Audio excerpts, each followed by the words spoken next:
সাদ কবি রবীন্দ্রনাথ ঠাকুর পাঠ অঞ্জলাম হাত। কতদিন ভাবে ফুল উড়ে যাবে কবে, যেটা খুশি সেটা যাব, ভারী মজা হবে। তাই ফুল একদিন মেলি দিল ডানা, প্রজাপতি হলো তারে কে করিবে মানা। রোজ রোজ ভাবে বসে প্রদীপের আলো, উড়িতে পেতাম যদি হত বড় ভালো।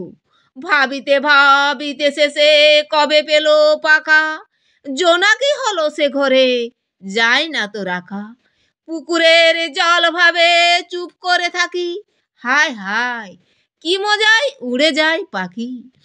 তাই একদিন বুঝি ধোয়া ডানা মেলে, মেঘ হয়ে আকাশেতে গেল অবহেলে। আমি ভাবি ঘোড়া হয়ে মাঠ হব পার, কভু ভাবি মাছ হয়ে কাটিব সাঁতার, কভু ভাবি পাখি হয়ে উড়িব গগনে। কখনো হবে না সে কি ভাবি যাহা মনে।